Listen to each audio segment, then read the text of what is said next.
بسم اللہ الرحمن الرحیم۔ اچھا، جتنے منہاجینز ہیں آپ اور منہاج اسکالر فورم کے جتنے اراکین ہیں اور جامعہ المنہاج کے جتنے قابل فخر فرزند ہیں،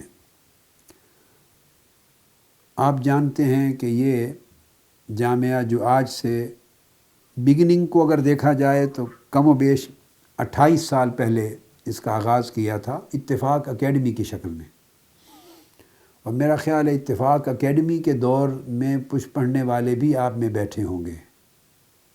جب میں آپ کے ہاسٹل میں جا کر آپ کے ساتھ وہ بیڈمنٹن بھی کھیلتا تھا کبھی کبھی ہیں، اور پرسنلی آپ کے ہاسٹل میں ایک آپ کے کمروں میں وزٹ کرتا تھا مال روڈ پر، تو 28 سال کا عرصہ تقریباً گزرتا ہے۔ یہ جامعہ اسلامیہ منہاج القرآن کی وہ ابتدائی شکل تھی اکیڈمی کی، بعد ازاں ہم منہاج القرآن کے مرکز پہ منتقل ہو گئے اور جامعہ بن گئی، اور آج الحمدللہ وہ منہاج یونیورسٹی ہو گئی۔ اس کے قیام کا بنیادی مقصد میرے ذہن میں یہ تھا، اور اب بھی یہی ہے، کہ امت کی رہنمائی کے لیے اور دینی قیادت کے لیے ایک جماعت، اہل علم و عمل کی ایک جماعت تیار کی جائے، جو حاملین علم بھی ہوں، حاملین فکر بھی ہوں، حاملین عمل بھی ہوں، حاملین اخلاق بھی ہوں، اور حاملین دعوت بھی ہوں۔ ان خوبیوں کے حامل افراد کی ایک جماعت تیار ہو، ان کے اندر علمی اور تحقیقی صلاحیتیں بھی ہوں،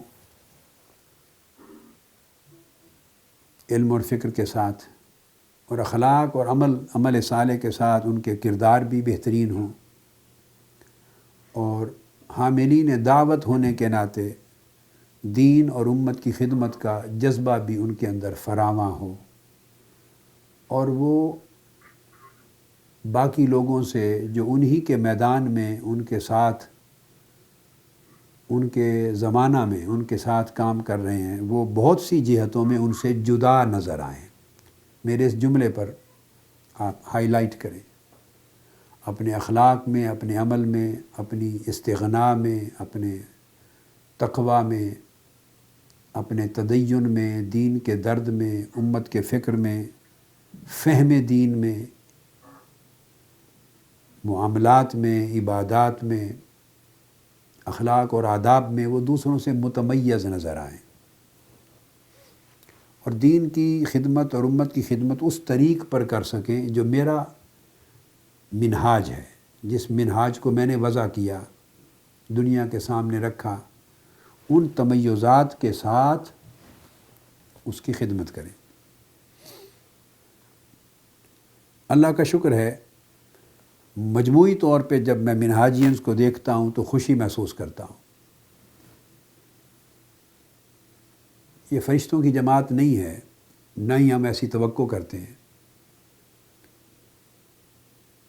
کمزوریاں بھی ہوتی ہیں انسانوں میں، اچھائیاں بھی ہوتی ہیں، مگر من حیث المجموع اس موجودہ دور میں، عصر حاضر میں جو احوال اور حالات ہیں، اس تناظر میں جب دیکھتا ہوں تو مجموعی طور پر مجھے خوشی محسوس ہوتی،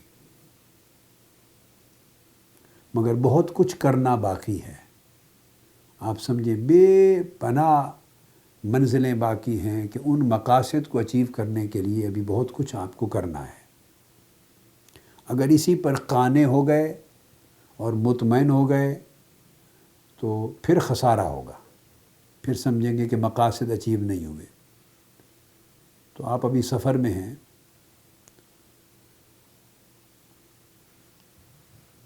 اب مجھے مرکز نے اطلاع دی ہے کہ دنیا بھر 5 بر اعظم جو ہیں ان میں کوئی تقریباً 100 کے قریب فضلاء پاکستان سے باہر خدمات انجام دے رہے ہیں، اور پاکستان کے اندر آپ ہی کے بھائی جو جامعہ کے فضلاء فرزند ہیں، منہاجینز، انہوں نے دروس قرآن کا ایک بہت بڑا، بلکہ ملک کا، یہ بات مبنی بر حقیقت ہے اور واقعہ ہے، ملک کا سب سے بڑا دروس قرآن کا نیٹ ورک قائم کر رکھا ہے۔ سرزمین پاکستان کا سب سے بڑا دروس قرآن کا نیٹ ورک یہ اس وقت جو قائم ہے پاکستان میں، کوئی جماعت اور کوئی دارالعلوم اور کوئی یونیورسٹی، اس کے گریجویٹس اور اس کے فارغ التحصیل طلباء اس فیلڈ میں، اس نقطے پر جو بات کہہ رہا ہوں، انہیں کمپیٹ نہیں کر سکتے۔ اور یہ ماہانہ بنیاد پہ بھی ہوتے ہیں، اور پھر ماہ رمضان المبارک میں اسپیشل دروس قرآن بھی ہوتے ہیں۔ بہت بڑا نمبر ہے، بہت بڑی تعداد ہے جو ریگولر پورے ملک کے چاروں صوبوں میں ماہانہ دروس قرآن ہوتے ہیں، جس کو میں نیٹ ورک کہہ رہا ہوں درس قرآن کا۔ ماہ رمضان المبارک میں جو خصوصی دروس ہوتے ہیں 15 دن، وہ عالم یہ ہے کہ ان میں مجھے بے شمار لوگوں نے اس بات کی توثیق کی ہے، تصدیق کی ہے۔ میں نے ان کے وہ فوٹو دیکھے ہیں، البمز دیکھی ہیں، ویڈیو کلپس دیکھے ہیں، تصویریں اجتماع کی اپنی آنکھوں سے۔ تو یہ ہمارے جو دروس قرآن قائم ہوتے ہیں ماہ رمضان المبارک میں، جس میں آپ کے بھائی فضلاء جاتے ہیں، 25,000 سے 30,000 تک بھی بعض اوقات عدد سامعین کا چلا جاتا ہے۔ ایک درس قرآن کا اجتماع 10,000 کا، 15,000 کا، 20,000 کے اجتماع کا 25,000 تک جاتا ہے۔ اور تنظیمات نے بھی لا کے مجھے البمز دکھائی ہیں اور ویڈیو بھی، کہ فجر کے بعد جب وہ درس ہوتا ہے تو قصبوں کے قصبے اور ایک بعض علاقوں سے 40 بسیں بھی کلیکٹ کر کے لوگوں کو اس اجتماع کے لیے لا رہی ہوتی۔ انہوں نے ٹھیک ہے لکھا ہوا ہوتا ہے میرے تلمیذ یا شاگرد، پھر آگے ان کا نام ہوتا ہے، کوئی دھوکہ دہی نہیں ہوتی کسی کے ساتھ کہ کوئی میرا نام سمجھ کے آ رہا ہے۔ سب کو پتہ ہے کہ میں یہاں موجود نہیں ہوں۔ یہ ایک نیٹ ورک ہے، اینول سسٹم ہے، تمام لوگوں کو معلوم ہوتا ہے، دھوکے کی وجہ سے نہیں آتے۔ میرا نام درج کرتے ہیں نسبت بیان کرنے کے لیے، منہاج القرآن کا نام درج ہوتا ہے کہ ان کے شاگرد آ رہے ہیں، اس کے فاضل ہیں منہاج القرآن کے، لوگ کلیئرٹی کے ساتھ آتے ہیں، مگر 25,000 تک درس قرآن کا اجتماع ہو جانا ایک نوجوان فاضل کو سننے کے لیے جو منہاج القرآن کی پروڈکٹ ہے، میں سمجھتا ہوں پاکستان کے موجودہ حالات میں جو آپ کے سامنے ہیں، شاید یہ ایک اس تحریک کی بہت بڑی کرامت کہ سوا اس کی کوئی اور تعبیر نہیں ہو سکتی، پاسبل نہیں ہے۔ اتنا اجتماع، ایک درس قرآن ہے، ایک خطاب ہے بس، اس کے لیے شاید یہ اعزاز اور یہ سعادت پاکستان میں کسی کے حصے میں نہیں ہے کہ اتنا اجتماع کسی کو ملے، اتنے سامعین ملیں، اتنا ٹرن آؤٹ ہو۔ یہ اللہ پاک نے اتنی عزت بخشی ہے آپ کی جامعہ کو، آپ کی تحریک کو اور آپ لوگوں کو۔ اسی طرح ریسرچ انسٹیٹیوٹ میں جو ٹائپسٹ ہیں اور کمپوزرز ہیں اور باقی اسسٹنٹس ہیں کام کرنے والے، وہ سیپریٹ ہیں۔ ریسرچ انسٹیٹیوٹ میں 30 فضلاء ہیں جو تحقیقی کام میں، تخریج اور تدوین کے کام میں مصروف رہتے ہیں، حوالہ جات کی تخریج اور اس کی تدوین کے جتنے کام ہوتے ہیں۔ آپ کے سامنے جتنی میری سیریز ہوتی ہیں بس چلی جاتی ہیں اور وہ ان کو مرتب کرنا شروع کر دیتے ہیں۔ تو جو ایک سیریز میری طرف سے چلی جاتی ہے، اسلام دین امن ہے تو اس کے اوپر، تو اتنے ان کو کثرت کے ساتھ ملتے رہتے ہیں جن کو پھر وہ نقل کرتے ہیں، مرتب کرتے ہیں۔ حوالہ جات ان کی پہلے ابتدا میں ذرا مشکل ہوتی تھی، اب آسان کر دیا میں نے کہ حوالہ جات سارے میں پوری تفصیل کے ساتھ خود بیان چکے کر دیتا ہوں، کتابوں کے مطابع حوالے، ریفرنس، نمبر، پیج سارے بیان کر دیتا ہوں۔ اب ان کو حوالہ جات کے نکالنے میں اتنی دشواری نہیں ہوتی، جو اوائل دور میں زبانی ریفرنسز دے دیتا تھا حوالے، تو اس کو نکالنے میں جو ہوتی تھی۔ اب کئی سالوں سے ان کو یہ مشکل ختم ہو گئی۔ تو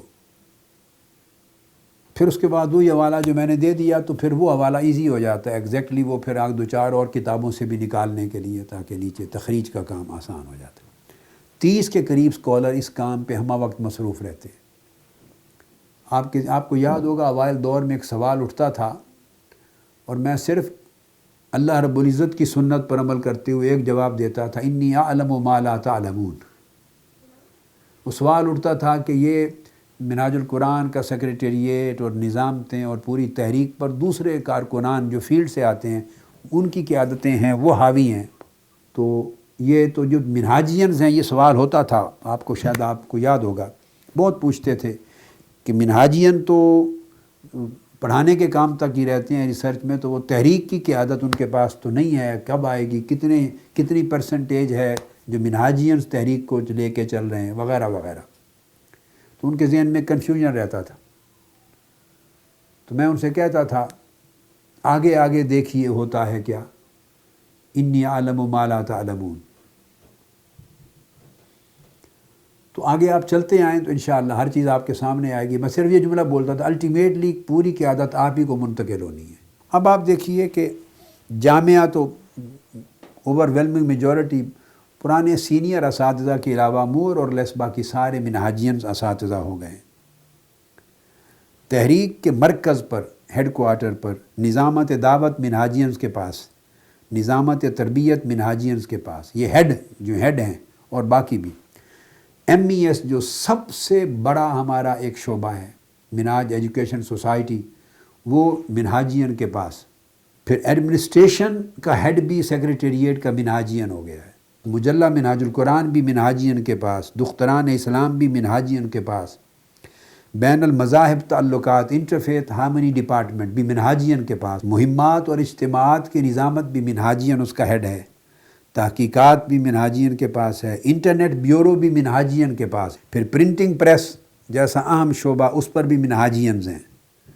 تو نظامتوں کی میرا اپنا خیال ہے 2/3 میجورٹی یا شاید اس سے بھی زیادہ 66% نظامتیں ان کے ہیڈ اس وقت منہاجینز ہیں۔ اور دیگر شعبہ جات میں بھی کلیدی خدمات جو ہیں وہ منہاجینز کے پاس ہیں، کلیدی آفیسز۔ پھر اس کے علاوہ شاید آپ کو پتہ ہے یا نہیں، پاکستان بھر میں مختلف اضلاع، شہروں اور تحصیلوں میں جو تنظیمات ہیں، ایک گریجول پروسیس میں ان کے امراء اور صدور بھی بہت ساری جگہوں پر کثرت کے ساتھ منہاجینز ہو چکے ہیں۔ پہلے جیسے آپ کو معلوم ہے ٹوٹلی نان منہاجینز ہوتے تھے، نان منہاجینز کارکنان ہوتے تھے شہری لوگ، اب میجورٹی میں امیر اور صدور جو ہیں وہ منہاجینز ہو گئے ہیں شہروں میں۔ اور پھر اس کے علاوہ حکومتی اور دیگر اداروں میں، کالجز میں اور دیگر محکموں میں بھی منہاجینز اپنے پروفیشنل کیریئر کے ساتھ الحمدللہ کامیابیاں حاصل کر رہے ہیں۔ اور پھر بہت سے منہاجینز ایسے ہیں جامعہ میں ریسرچ اور جو الحمدللہ پی ایچ ڈی تک کر چکے ہیں۔ اب ورچولی جامعہ جس کو ہماری ایکچول جو جامعہ ہوتی تھی، اب وہ کورسز ہے، کالج آف شریعہ ہے اینڈ ماڈرن سائنسز، اب پریکٹیکل پرپسز کے لیے وائس پرنسپل ہیں، مگر for all practical purposes as principal بھی منہاجین ہیں۔ اسی طرح کئی اور بیٹے جو جامعہ الازہر سے گریجویشن کر کے آئے ہیں، بیچلر، جن پر محنت کی بیٹے، اگر ان کو منہاج القرآن نہ بھیجتا تو وہ 100 سال بھی جامعہ الازہر میں جا کے پڑھنے کا تصور نہ کر سکتے۔ جامعہ الازہر میں گھر بیٹھا تو کوئی نہیں نہ جا کے داخلہ ملتا کسی کو، کسی پرائیویٹ انڈیویجول کو تو نہیں ملتا، انلیس وہ ریکوگنائزڈ انسٹیٹیوشن جن کو جامعہ الازہر ریکوگنائز کرتی ہے ان کے چینل سے کوئی نہ آئے۔ ہماری سیٹس فکسڈ ہیں، مقرر ہیں، وہاں جامعہ الازہر میں ہمارا کوٹا مقرر ہے۔ تو جامعہ المنہاج کے جب بچے ہم ریکمینڈ کر کے بھیجتے ہیں تو وہ ان کو سیٹس مل جاتی۔ انڈیویجول کیپیسٹی میں کوئی لڑکا وہاں پڑھنے نہیں جا سکتا انلیس کسی نہ کسی چینل کے ذریعے اس کی رجسٹریشن ہو۔ باقی عرب لوگ جاتے ہیں، ان کے داخلے ہوتے ہیں، نان عرب ورلڈ سے ایک ان کا پروسیس ہے، پروسیجر ہے۔ تو وہ بچے جو وہاں پڑھنے جاتے ہیں کبھی بھی نہ جا سکتے، جن کو بغداد بھیجا تھا کبھی بھی اپنی کیپیسٹی میں، آپ اتفاق کریں گے کوئی خواب بھی نہ دیکھ سکتا کوئی کہ وہاں جائیں گے۔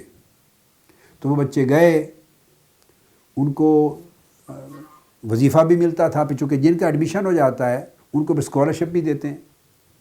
گزر اوقات ٹھیک ہے بڑا سادہ طریقے سے مشکل اوقات میں ہوتے ہیں، وہ تو آپ جب جامعہ منہاج القرآن میں بھی پڑھتے تھے بیٹے تو ہر ایک کے گزر اوقات یہاں بھی اسی طرح ہی ہوتے ہیں، کیونکہ بہت کھاتے پیتے گھرانوں سے، امیر کبیر اور تاجروں اور انڈسٹریلسٹ گھرانوں سے تو بچے آتے نہیں ہیں دین کی طرف، تو یا غریب گھرانوں سے آتے ہیں یا متوسط مڈل کلاس سے آتے ہیں، that's it. Upper middle class والے بھی نہیں بھیجتے، دین کے لیے کون بھیجتا ہے؟ اور جو اس کے بعد اوپر آ جاتی ہے اپر کلاس ہے، جو بڑے رچ لوگ ہیں، وہ تو بھیجتے نہیں دین کے لیے، ان کی تو چوائسیز ڈیفرنٹ ہیں۔ تو یہ پھر وہاں جو کچھ ایکسٹرا تھوڑا زیادہ کر سکتے ہیں، ان کے پیرنٹس تو آپ کو پتہ ہے پیچھے بھیجنے کی پوزیشن میں نہیں ہوتے۔ میں 2-3 چیزیں آپ کو ویسے سمجھانا چاہتا ہوں۔ ایک تو یہ بیٹے، یہی زندگی ہے جس میں اس وقت آپ ہیں، عبادت گزاری کی اور حصول علم کی جتنی عادت اس عمر میں بنا لیں گے، عمر گزر رہی ہے بیٹے، اب آپ میچورٹی کی عمر میں ہیں،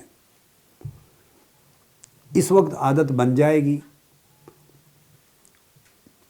اور بیٹے آدمی دین کی دعوت دے اور علم کا شغف رکھے اور عبادت گزاری اور رب سے تعلق میں کمزور ہو تو یہ جوڑ نہیں بنتا بیٹے۔ اس سے پھر بندہ بے فیض ہوتا ہے، برکتیں اٹھ جاتی ہیں اور تاثیرات نہیں پیدا ہوتی۔ تو میں آپ کو باقی تبلیغ دین کا شغف رکھنے والے یا کام کرنے والوں جیسا نہیں دیکھنا چاہتا۔ نماز پنجگانہ کے علاوہ نماز تہجد اور ذکر اذکار کا معمول جس کی کمی ہے وہ آج سے لازم کر لے۔ یہ زندگی گزر رہی ہے بیٹے، وقت یہ زمانہ بعد میں نہیں آئے گا۔ میری خواہش ہے بیٹے، آپ رہتے تو اس دنیا میں اس دور میں ہیں، مگر آپ کے اندر تھوڑے زیادہ جتنا ہو سکے احوال اور ذوق اور شغف روز و شب کے معمولات میں وہ ہوں جو حضرت بشر حافی اور امام احمد بن حنبل اور حضرت داؤد طائی اور معروف کرخی اور حضرت ابو بکر شبلی کے دور کے لوگوں کے احوال تھے۔ اس کی جھلکیں تھوڑی تھوڑی حسب توفیق آپ کے اندر من میں وہ ہوں، یہ میری آرزو ہے۔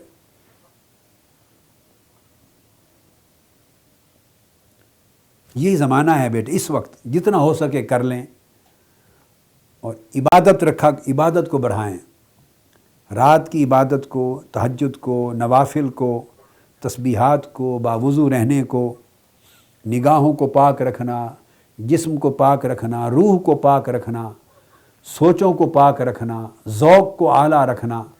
تو مطلب ہے وہ جو اونچی صحبتیں اور مجلسیں ہیں، آپ کا من ان مجلسوں میں رہے جتنا ہو سکے بیٹے، جتنا ہو سکے۔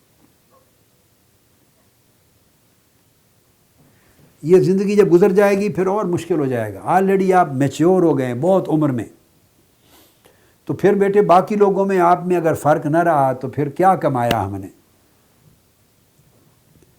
اس سے اللہ پاک انفتاح کرتا ہے، انشراح کرتا ہے اور برکت دیتا ہے علم میں، عمل میں، ہر چیز میں، خیر میں۔ تو عرفان القرآن اور المنہاج السوی اس کا مطالعہ روزانہ اپنے معمولات میں رکھیں، اور ایک کتاب تصوف کی جو چاہیں آپ لے لیں، حسن اعمال لیں، حسن اخلاق لیں، حسن احوال لیں، کشف المعجوب لیں، عوارف المعارف لیں، احیاء علوم الدین لیں، جو کتاب اپنی ہماری کتب میں سے، ائمہ کی کتب میں سے جو ذوق دے، بیشک اردو ترجمہ ہو بیٹے، تاکہ عربی کی عبارت سمجھنے میں ذہن زیادہ اپنے آپ کو مصروف نہ ہو، بلکہ اس کے معنی جو ہیں اس سے حظ لینے اور اس کو اخذ کرنے میں زیادہ انہماک ہو، عبارت کی بجائے مفاہیم پر، مفہوم پر آپ کا شغف زیادہ ہو۔ تو اس کا تھوڑا سا پڑھ لیا، کچھ احوال جس میں تذکرہ اور احوال ملتا ہے۔ میں آپ کو ان لوگوں کی بات ہمیشہ اس لیے کرتا ہوں کہ میرا ذوق بعد کی صدیوں والا نہیں ہے، میرا ذوق گھومتا رہتا ہے اسی پہلی 3 صدیوں اور پہلی 4 صدیوں کی گلیوں میں، بس وہاں سے آگے نکلتا ہی نہیں۔ حضور غوث العظم رضی اللہ تعالیٰ عنہ کے زمانے تک یا پہلی 5 صدیاں کر لیں، بس اس سے آگے نہیں جاتا ذوق میرا۔ ایسا الٹا سیدھا سا ذوق ہے، اوت پٹانگ، بس وہیں رہتا ہے، انہی صحبتوں میں، انہی مجلسوں میں رہتا ہے۔ تو میں چاہتا ہوں اس کا حصہ آپ کو ملے۔ ایام 20 کے روزے ہیں، اس کا معمول کریں۔ یہ ایک چیز آپ کے لیے بڑی امپورٹنٹ ہے بیٹے، اپنے وزن پہ ہمیشہ کنٹرول کریں۔ آپ کا جو وزن ہے وہ 72 kg سے زیادہ نہیں، 70 kg، 68 kg، 68، 70، اس سے زیادہ نہیں جانا چاہیے۔ گریجولی ریڈیوس کریں.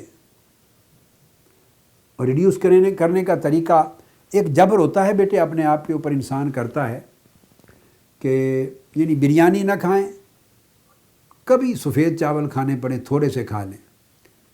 2 چیزوں سے بیٹے وزن آپ کا کنٹرول میں رہے گا. ایک یہ کہ کیا کھا رہے ہیں اس پہ نگاہ رکھیں، اور کتنا کھا رہے ہیں، بس یہ راز ہے. پورشن، آپ کے کھانے کا پورشن کیا ہے. اگر آپ نان فیٹی کھانا بھی کھائیں نا، نان فیٹی، اور پلیٹ بھر کے کھائیں، ٹیلا بنا ہوا بھر کے پلیٹ، کوئی فرق نہیں پڑے گا نان فیٹی اور فیٹی کا. وہ سارے کاربوہائیڈریٹس ہوتے ہیں، اندر جا کے وہی کنورٹ ہو جاتے ہیں بعد میں فیٹس اور کولیسٹرول، وہی کنورٹ ہو جاتے ہیں. تو ایک تو یہ بریانی، روٹی کم کر دیں. مثلا میں صرف بیٹے اپنے وزن کو کنٹرول رکھنے کے لیے، مجھے آپ سمجھ لیں مثال کے طور پہ 2 مہینے ہو گئے ہیں کم و بیش، اگر کوئی 1-2 مرتبہ ایکسیپشن ہو گئی ہو تو وہ میں استثناء کرتا ہوں. مثلا 2 مہینے میں نے روٹی نہیں کھائی، شاید ایک دن چند لقمے چکھے ہوں، 2-4 لقمے بس، یا 2 مرتبہ چکھ لی ہوگی 2 مہینے میں. اس روٹی میں روٹی بھی شامل ہے، پراٹھا بھی، پراٹھا تو خیر کھا ہی نہیں کرتے. اس میں جو بریڈ ہوتی ہے ایجپشن بریڈ خشک وہ بھی شامل ہے، اور جو عام بریڈ آپ جو صبح ناشتے کے لیے لیتے ہیں براؤن بریڈ وہ بھی شامل ہے. اس کو بھی نہیں چکھا ہی نہیں ہے. نمبر 2، 2 مہینے میں بریانی اور چاول بھی نہیں کھائے. 1 یا 2 مرتبہ استثناء تھوڑا سا کھایا ہوگا وہ چاول، 1-2 مرتبہ فور دا لاسٹ 2 months. اس طرح سالن نہیں کھایا، جو گھر سالن پکتا ہے نہیں کھایا. الگ پکوا لیتا ہوں تھوڑا سا، اتنا سا، وہ سبزیوں کا، کدو چھوٹے چھوٹے، ٹنڈے ہو گئے، پیاز ہو گئے، ٹماٹر ہو گئے، سیلڈ سا بنا لیا وہ کھا لیتا ہوں. مشروم ڈال لی، مشروم کا بن گیا، فش ساتھ ملا لی، اس قسم کی چیز، چھوٹا سا پورشن بس.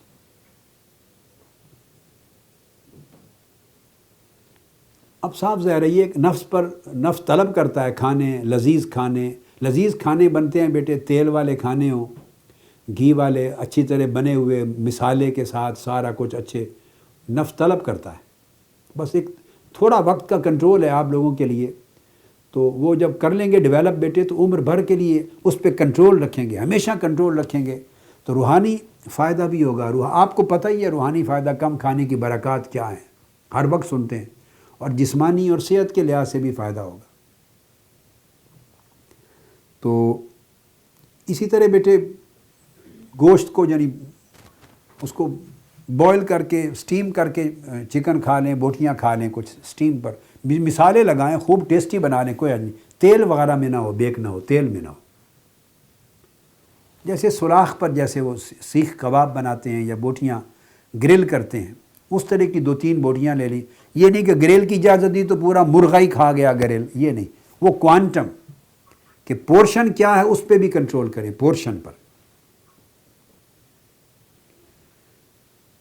اور رات کو نہ کھائیں، بہت تھوڑا سا کھائیں، بالکل تھوڑا سا. سیریل لے لیں رات کو بس. میں وہ بھی نہیں کھا رہا ہوں، 2-3 مہینے سے وہ بھی بند ہے. میرے اپنے مزید ہیلتھ کی کچھ اور احتیاطیں ہیں. سیریل 0% فیٹ فری سکم ملک کے اندر شام کو تھوڑا سا وہ لے لیں. ایسا نہیں بچو کہ کھانا تو بند کیا ہے تو اب سیریل نال ہی کسر کر دینی ہے ساری، تو پورا کا پورا چٹورا ہی سیریل کا کھا گیا، دودھ فل فیٹ، اس طرح نہیں، تھوڑا سا کھا لیں بس. تو اس طرح بیٹے معمولات کریں تو اس سے وزن میں بھی فرق آ جائے گا انشاءاللہ، اور دیگر معمولات میں بھی برکت ہوگی. وضو 12 گھنٹے رکھنے میں بھی آسانی ہوگی. سارا دن وضو رکھنے میں آسانی ہوگی، گیسز پیدا نہیں ہوگی، گیسٹرک ٹربل نہیں ہوگا، وضو نہیں ٹوٹے گا. جبرن بھی نہیں ہے کہ وضو آپ برقرار رکھ رہے ہیں، آپ کی صحت خود ایسی ہوگی کہ خیر رہے گی ساری. تو ان چیزوں کو، مشن کا پیغام پہنچانے کے لیے نوجوانوں کو ترجیح دیں، اور جب بھی گفتگو کریں، خطاب کریں تو اس میں مشن کا فکر اور اس کی دعوت کو لازمی حصہ بنائیں. لازمی، یہ آپ کے لیے فرض ہے. 5 منٹ 7 منٹ ضرور مشن کے فکر کو، اس کی دعوت کو مختلف طریقوں سے. خطابات کو ریگولر سنا کریں. ابھی آپ مجھے بتائیں، تازہ ترین مثال لے لیں، یہی جو خطابات کی سیریز ختم ہوئی ہے، آپ نے ریگولر سنی ہے نا؟ سب نے. آپ نے تو لندن بھی آ کے سنی تھی، مگر پوری ریگولر سنی ہے نا بیٹے. اب ان کو سننے سے آپ ایمانداری سے بتائیے کتنا فائدہ ہوا. اگر آپ نے نوٹس بھی بنائے ہوں تو کتنا فائدہ ہوا. ہزار ہاں کتابوں کی عمر بھر کے مطالعہ سے بے نیاز ہو گئے کہ نہیں جی؟ تو بیٹے یہ عادت بنائیں، خطابات کو سنیں، بیٹھ کے نوٹس بنایا کریں، اور جو نوٹس بنا لیں ان کو ریپروڈیوس کریں اپنے خطابات میں. کوٹ کریں، بے شک مجھے کوٹ کریں، کوٹ کریں، ضرور کوٹ کریں. لوگوں پر اچھا اثر پڑتا ہے بیٹے، آپ کے اخلاق، امانت اور دیانت کا اثر پڑتا ہے. بعض لوگوں کو پتہ چل جاتا ہے کہ یہ کس ماخذ سے لیا ہے، پھر جب کوٹ نہیں کرتے لوگ بعد میں باتیں کرتے ہیں کہ یہ کیسے شاگرد ہیں. یعنی دیانت کے خلاف امپریشن جاتا ہے ذہن میں. کوٹ کیا کریں، کتابوں سے لیا، خطاب سے، فلاں سیریز سے 1-2 بار کوٹ کر دیا کریں. یہ نسبت اور حوالہ ایک روایت ہوتی ہے، یہ روایت ہوتی ہے بیٹے کہ آپ روایت کر رہے ہیں. 2 بار 3 بار 1 بار 2 بار کوٹ کرنے، اس میں برکت ہوتی ہے بیٹے، برکت ہوتی ہے. منہاج العمل آپ کے پاس ہے، بس اس کو پڑھ لیں، اس پر عمل کریں حتی الوسع، جتنا ہو سکے منہاج العمل پر حتی الوسع عمل کریں. عرفان القرآن، المنہاج السوی و ہدایت الامہ، ان کے درس شروع کریں اپنے سینٹرز پر. درس قرآن اور درس حدیث، درس قرآن اور درس حدیث. عرفان القرآن ترجمے کے ساتھ پڑھائیں لوگوں کو. کورس ران کریں کہ ترجمہ قرآن مجید عرفان القرآن پورا ختم کرایا جائے گا، اور اس کے ساتھ پھر تھوڑی تھوڑی تفسیر کریں. کوئی ایک کتاب تفسیر کی، 2 کتابیں رکھ لی، ایزی بس. المنہاج السوی کا درس دیں، حدیث کا، ہدایت الامہ کا درس دیں. 3 کتابوں کے درس کا اجرا کریں ہفتہ وار. دروس شروع کریں، ایکٹیویٹی بنائیں کہ ان عنوانوں سے کارڈ چھپائیں، دروس دیں. اور اس طرح ایک فقہی، دینی اور فقہی نشست کریں. ایک ٹائم مقرر کر لیں جو سوٹیبل ہو آپ کو، اس میں بے شک 10-15 بندے آ جائیں.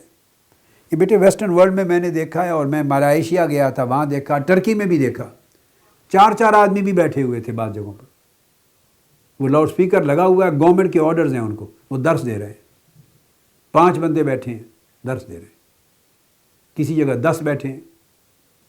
ملائیشیا میں بھی دیکھا، ٹرکی میں بھی دیکھا.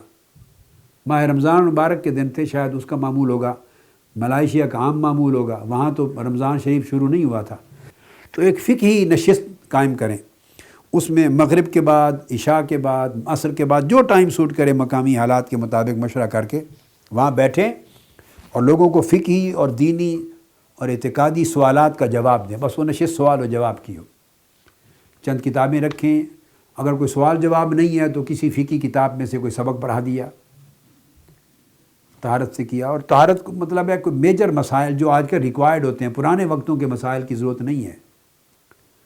جو ضرورت ہے نماز کے مسائل ہیں، نماز کے، روزے کے، حج کے، زکوٰۃ کے، عبادات کے، معاملات کے، مالیات کے، اخلاق و آداب کے. الادب المفرد جیسی کتاب میں سے کچھ لے لیا. تو ایک نشست رکھیں، حقوق ہیں بچوں کے، ریلیشنز ہیں، اس طرح کے. اور 2 چیزیں بڑی امپورٹنٹ ہیں بیٹے، وہ ممنوعات ہیں.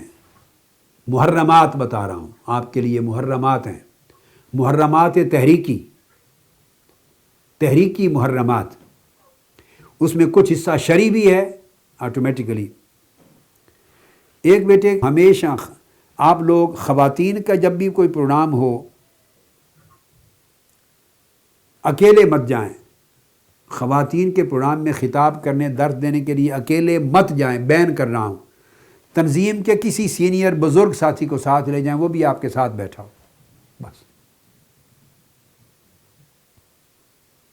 کوئی ایک سینئر ساتھی بزرگ، بے شمار ریٹائرڈ لوگ ہیں، ہر وقت اویلیبل ہوتے ہیں. جب خواتین کو ایڈریس کریں، ایک سینئر تحریکی ساتھی آپ کے ساتھ بیٹھے اسٹیج پر. یہ بیٹے تقویٰ ہے، احتیاط ہے، لوگوں کی نظروں کے لیے، امپریشن کے لیے، اپنے امیج کے لیے. اور آپ کو ذاتی تقویٰ میں بھی یہ عمل مددگار ثابت ہوگا. یہ ایک ایسی تدبیر ہے کہ ذاتی تقویٰ جو ہے، تقوی اللہ، اس کے لیے بھی مددگار ہوگا.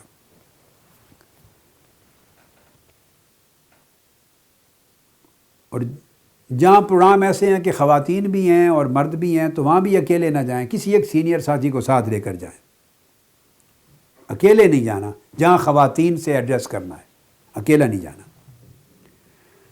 دوسری بات ذہن میں رکھ لیں کہ کوئی تحریکی خاتون ہو، طالبہ ہو، تنظیمی ذمہ دار ہو، کوئی لڑکی ہو، تحریکی تعلق میں کوئی چیز پوچھیں، اکیلے تنہائی میں اکیلے کسی سے ملاقات نہ کریں، اپنے اوپر حرام جانیں، یہ حرام ہے۔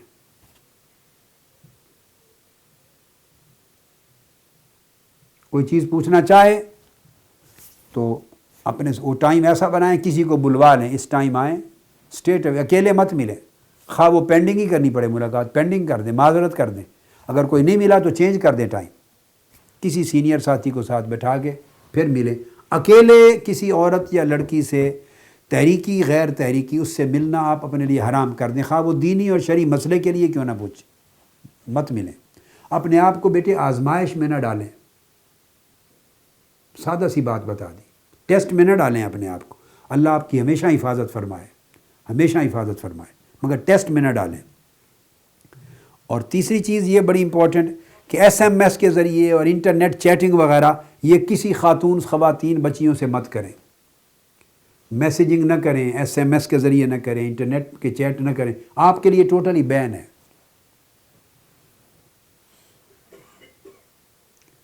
یہ تو میری طرح ہوں کہ جس کو انٹرنیٹ چلانا ہی نہیں آتا، کمپیوٹر ہی چلانا نہیں آتا تو ساری موج ہو جائے، میری بلا جانتی ہے ایس ایم ایس کیسے کرنا ہے۔ کوئی آپ سے پوچھے تو $1 کی پاؤنڈ کی شرط بھی رکھ لیں چیک کرنے کے لیے کہ مجھے ایس ایم ایس کرنا آتا ہے کہ نہیں، آپ جیت جائیں گے۔ مجھے ایکچولی نہیں آتا، میں ایمانداری سے بتا رہا ہوں، میں ایسے تکلفاً یا تواضعاً نہیں کہہ رہا۔ تو ٹیلی فون کال بھی یا ای میل کوئی بڑی ارجنٹ کرنی پڑے کسی کو شرعی تو بس وہ کریں، اور hello hi you been good health how do you feel, یہ جملے نہیں، منع، حرام ہے، خیر خیریت حرام ہے، ٹو دی پوائنٹ بات کریں، اس میں اخلاق کو نہیں ڈالنا درمیان میں، خوش اخلاقی کو اور نرمی کو اور تلطف کو اور یہ چیزیں نہیں ڈالنی نہ۔ اور اسی طرح انہی ممنوعات اور محرمات میں سے یہ تعویذ دینا، ہاتھ چموانا، یہ اس قسم کی چیزیں، نذرانے وصول کرنا، یہ جس سے پیری کا تاثر ملے وہ چیزیں بین رکھیں اپنے اوپر، الا جو آپ کے نمازی ہیں، رفقا ہیں، بچے ہیں، کسی کو تکلیف ہے، دم کے لیے کہتے ہیں تو الفیوزات المحمدیہ کے وظائف آپ کو دے رکھے ہیں، اس سے دم کر دیا، یہ اجازت دیتا ہوں۔ الفیوزات المحمدیہ کے جو جمعی وظائف ہیں اس میں جس کی ضرورت ہو ان کو وظائف دم کر سکتے ہیں، ان کو تجویز بھی کر سکتے ہیں کہ یہ آپ پڑھ لیں، اجازت ہے۔ ہاتھ چمانے سے ہمیشہ پرہیز کریں، ایک سٹیج آ جائے گی جب بالکل کوئی بال کالا نہیں رہے گا آپ کی داڑھی میں، ساری سفید ہو جائے گی، اور پھر اس وقت وہ اس زمانے پہ نفس کا اتنا حملہ نہیں رہتا، پھر انشاءاللہ اوپن کر دیں گے چیزیں، شوق جو پوری عمر دبائے رکھا وہ اس وقت پورا کروا دیں گے آپ کا، کاش ہمارے بھی ہاتھ چومے جاتے، کوئی ہمارے بھی ہاتھ چومتا تو ہیں، ہم بھی تعویذ دیتے وغیرہ۔ تعویذ تو نہیں کھولیں گے، دم رہے گا اور ہاتھ وغیرہ کا ٹائم آ جائے گا، ابھی بین رکھیں، اس سے بیٹے نفس پھولتا ہے، آپ کو احساس نہیں ہوتا، انسان کو پتہ نہیں چلتا، نفس لا شعور میں پھولتا ہے، بڑا ہوتا ہے، فتنہ پیدا ہوتا ہے۔ اور ہمیشہ ایسے امور سے مالی ایسی منفعتوں کا حاصل کرنا جو انسان کو دنیا کی رغبت اور دنیا پرستی کی طرف لے جائے، اس سے ہمیشہ اپنے آپ کو بچائیں، اور جتنا زہد رکھیں اور جتنی بے نیازی رکھیں بیٹے اتنی عزت ہے۔ کم کھا لیا اور سادہ کھا لیا، مگر ان چیزوں سے کہیں بڑھ کر بیٹے وہ عزت ہے جو اللہ زہد کے بدلے عطا کرتا ہے۔ بس ان چیزوں پر آپ اپنی توجہ رکھیں اور محنتیں بڑھائیں، اور اپنے اندر نیکی اور تقوی اور نور کا اضافہ کریں، عمل اور اخلاق میں اور روزمرہ کے معمولات میں، عبادات میں اضافہ کریں، تو اللہ تبارک و تعالیٰ آپ کو ہمیشہ سلامت رکھے، آداب کے ساتھ شاداب رکھے، خوش رکھے، آقا علیہ السلام کے نالین پاک کا سایہ نصیب رہے ہمہ وقت، اور فیوزات نصیب ہوں اللہ اور اللہ کے رسول کی بارگاہ سے۔ السلام علیکم ورحمۃ اللہ وبرکاتہ۔ شیخ الاسلام ڈاکٹر محمد طاہر القادری کے آفیشیل یوٹیوب چینل کو سبسکرائب کریں اور بیل آئیکن کلک کریں۔